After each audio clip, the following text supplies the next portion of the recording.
My name is Christy. I really hate my parents. What I particularly despise is how they always care about how they appear to others. They pretend to be kind to me only to improve their reputation among others. It feels like that's the most important thing to them. Because of this, I was always strictly disciplined at home. I was persistently nagged about every little detail of manners and how to speak. Of course I rebelled. However, they never listened to my opinions at all. In the end, they are only interested in being thought well of by others. So, I was expected to act politely. I told myself that this was normal. How much longer must I endure this? Will I have to live feeling this way forever? I want to run away from home. As a child, I was constantly trapped by such feelings. But surprisingly, a turning point came early. When I was in elementary school, a sister named Nikki was born. Nikki was cuter than me, and naturally, my parents' attention turned to her. Then, all of their love started to be poured into Nikki. Because of this, I was naturally able to distance myself from my parents. Maybe this would make things a bit easier. That's what I thought, but in reality, my parents' obsession didn't disappear. I realized this when I was in my 3rd year of high school. It became clear from my parents' reaction when I talked about wanting to get a job. Actually, ever since I was a child, all I had thought about was leaving home. I thought getting a job would be the perfect opportunity to leave home. I had been looking forward to this moment for a long time. However, my father surprised me with an unexpected statement. "You are going to university." I couldn't hide my surprise at his firm tone. Since Nikki was born, my parents' attention had completely shifted to her. Because of that, I thought they would accept my decision to work smoothly. Perhaps my father was considering my future a little. Why should I go to university? I asked, holding a sliver of hope. But my father crushed my hopes with his reply. "You need a proper education to marry into a good family." So that was it. Finally, it became clear that their behavior had been for this reason all along. They intended to use my marriage to make their own lives easier. "I want to work and be independent," I argued. "Then, will you prepare the moving out money yourself?" Faced with that retort, I fell silent. Because my parents cared about others' opinions, I had received a reasonable allowance. However, I didn't have enough money saved up to move out. Moreover, my high school banned part-time jobs. I saw no way to arrange the money for moving on my own. My father knew this, and that's why he had said that. As I remained silent, unable to respond, my father laughed mockingly and said, "How much money do you think we've spent on you? Can you repay that?" I was at a loss for words. "If you can't do that, then you're going to university." I couldn't argue against that. However, looking at it from another angle, it meant I could attend university for free. Even if my parents desired marriage talks or matchmaking, they couldn't unilaterally proceed without considering my feelings. Thinking this, I concluded that perhaps I should study at university and then leave home once I got a job.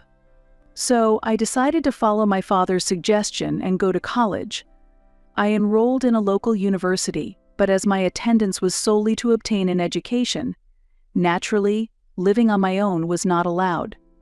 My father wasn't interested in what I would study at the university. "You don't have to pay tuition, but you need to contribute to the household expenses. I'll allow you to work part-time." Just starting university, that's what my father told me. How much for living expenses? Maybe $500. I intended to study hard while at university. However, my father never understood that sentiment. As a result, I ended up juggling part-time jobs between classes. To me, $500 was not a small amount. With class reports and exams, I only had a few hours a day to spare for work. Somehow, I managed to earn just enough money. But I can't waste this opportunity. I sacrificed sleep to focus on university and work. My efforts paid off, and I was able to graduate from university. I even secured a job offer from a real estate company. I can finally leave home. That's what I thought, but reality was not so kind. I told my father about the job offer I had secured. "You can take the job, but I won't allow you to live alone," he declared. "Why not? What if you end up with some strange man if you live alone?" "I'll be fine."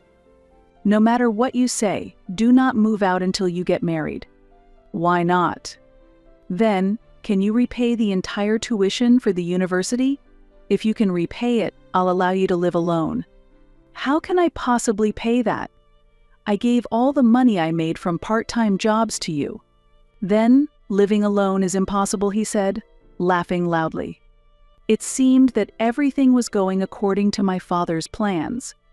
He had predicted this development and had made me contribute my part-time job earnings to the household from the beginning. In the end, my life was progressing entirely according to my father's wishes. Will I never be able to defy my father? With these thoughts, I took my first steps as a working adult. However, a new problem arose immediately. Just after I started my job, my father suddenly retired. He claimed it was because of back pain, but that was just a pretext.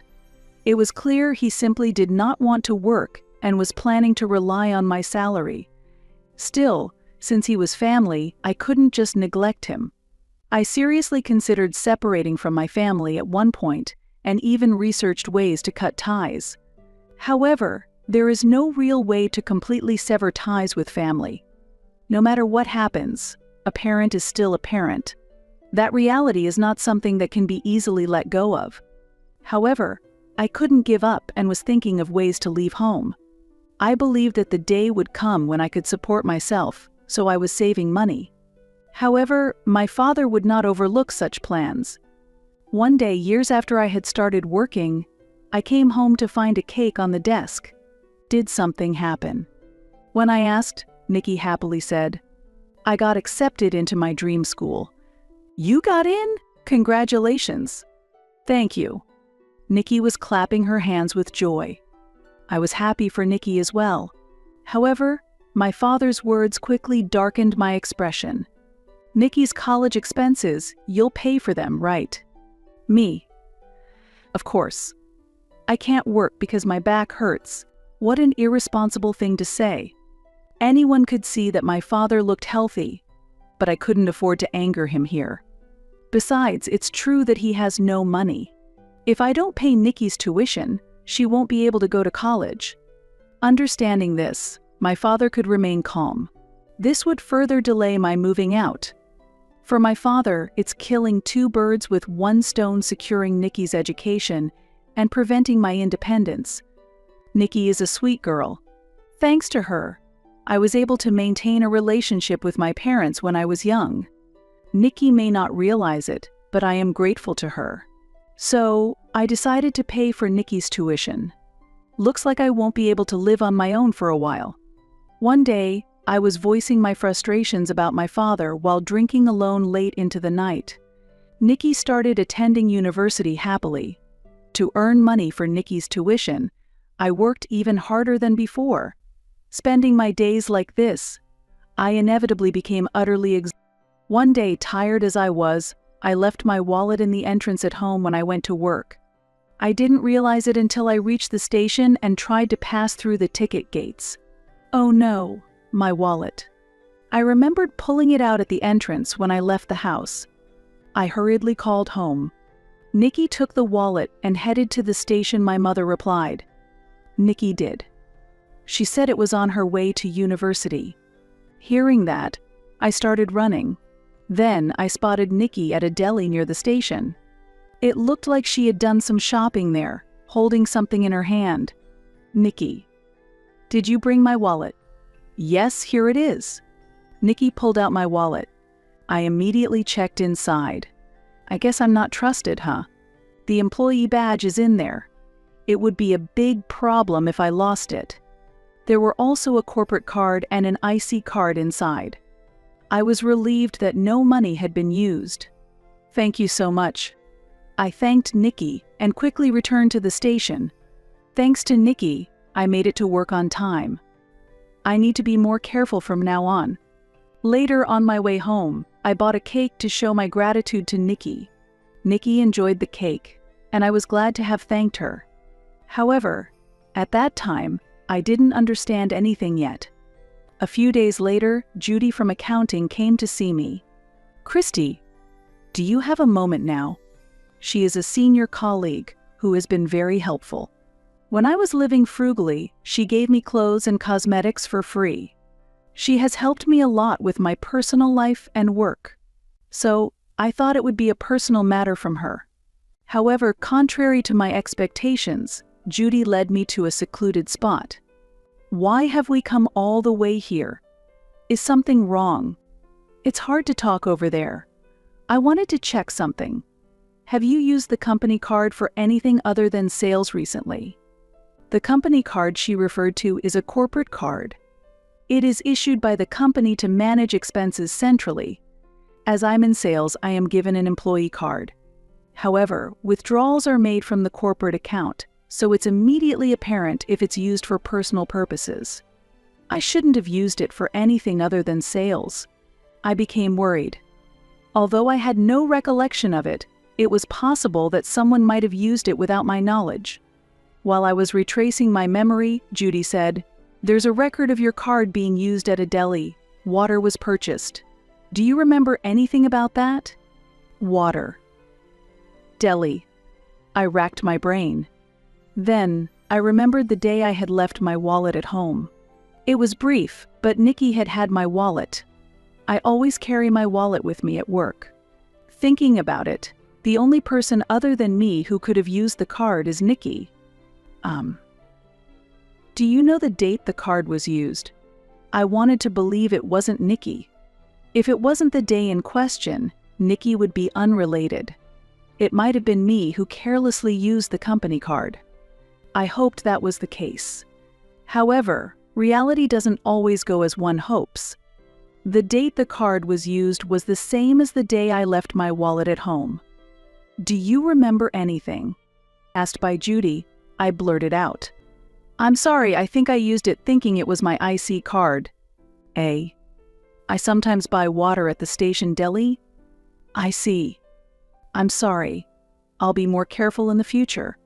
I immediately paid back the amount that had been drawn. Despite my awkward excuse, Judy kindly encouraged me, saying, "I've done something similar myself." The thought of the same thing happening again made me anxious. Therefore, I made a request to Judy. "It might be troublesome, but are you okay with that, Christy?" "I'm okay with that. I don't want to make this mistake again." "Then, I'll take care of it. Thank you." And so, the company was able to avoid making a big issue out of it. But there won't be a next time. If the same thing happens again, it will be treated as a major problem. That's why I took proactive steps. In any case, this was a major turning point. I had always believed that Nikki was a good girl. She grew up receiving my father's love fully. Moreover, she has never rebelled against him. But after this incident, I realized that perhaps Nikki has just been pretending to be good in front of everyone. It might not only be when she is outside, but also towards me. Thinking this made Nikki's smile feel unnervingly scary. My parents are trying to use me for their own benefit. That's why I've always been wary of them, especially my father. However, I now need to be careful around Nikki as well. This is troubling. Living in the same house as my parents and Nikki started to feel unsettling. I had always wanted to move out, but now that desire has grown even stronger. So I decided to talk to my boyfriend, Ken. "Really? Then, why don't you marry me and live together?" Ken said casually. What? I was at a loss for words. Ken continued. "Why don't you just marry me and live together? Being a civil servant, I think even your parents would approve of me." That might be true.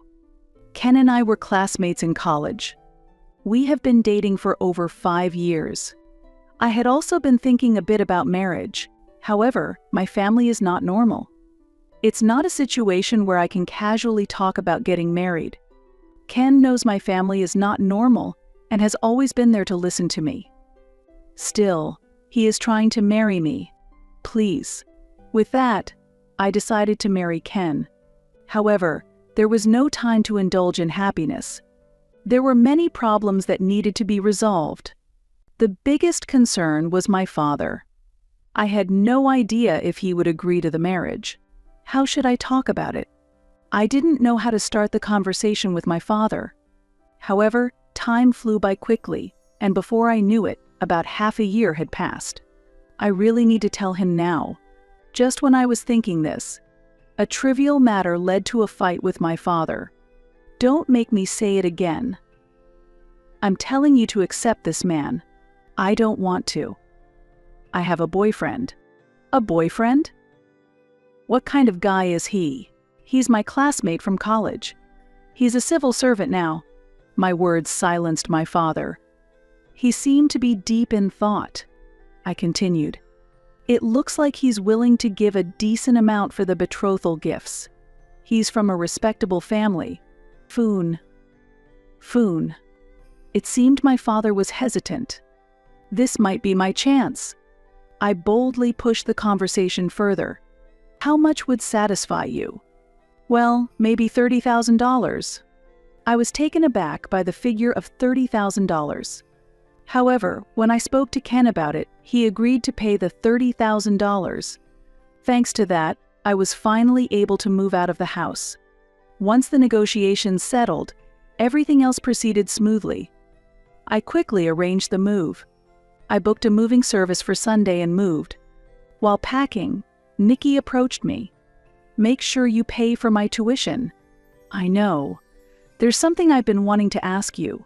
You used my card to shop before, right? Oh, you noticed that. Nikki showed no signs of remorse. I had wanted to ask her about it many times since that day, but the timing never seemed right. I finally mustered the courage to ask. But it apparently wasn't a big deal to Nikki. Using someone else's card without permission is a crime. We're family, so it shouldn't be a problem. Her response showed no sense of guilt at all. I was furious. I'll make sure to deposit your tuition in the account. But this is the last time. What? Once I leave this house, we're strangers. Do whatever you like. Nikki snorted and walked away. By the time the move was completed, it was getting dark. As I entered the living room to say goodbye, my father was waiting for me. Where's the money? All you ever think about is money. I'll leave it here. My dream was to make a profit by marrying you off to a wealthy family. Are you satisfied now? I've already contributed plenty to this house over the years.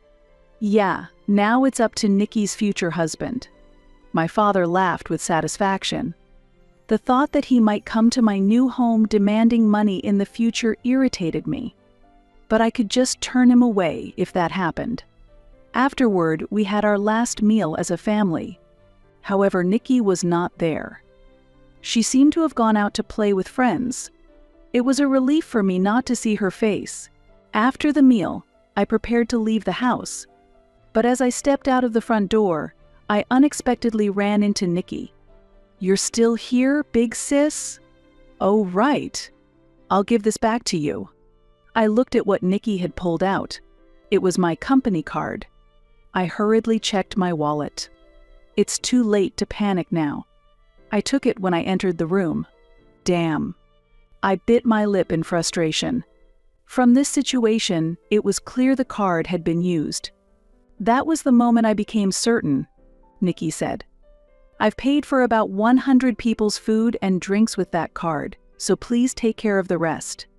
Then Nikki started spouting off one thing after another before I could even ask. Things like having a reunion or going to all-you-can-drink, trivial stuff. To top it off, she proudly mentioned she had been mindful of the card's limit and chose a $50 course. That really got to me. Who are you? We're strangers once I leave the house, for real? Oh, right, about the tuition. Nikki kept pressing. Check with Dad about the tuition, I said firmly, and left the scene. Then I started a new life in a new home with Ken. Not that anything significant changed, I had no intention of quitting my job just because I got married, so the only changes were my last name and where I lived. But for me, changing where I lived was the biggest change. I was enveloped in a feeling of freedom I had never experienced before. I enjoyed life with Ken, hoping this happiness would last forever. About 6 months into these days, Nikki showed up at my workplace. "I know you're here. Come out already." Nikki was causing a scene at the company reception. Hearing about this, I hurried to the reception area. "Nikki, what are you doing here? You tricked me," Nikki yelled at me. Then, holding up her bank book, she began to rage. "They told me the tuition hasn't been paid." "Explain yourself properly." "I definitely deposited the money." "Did you check it properly?"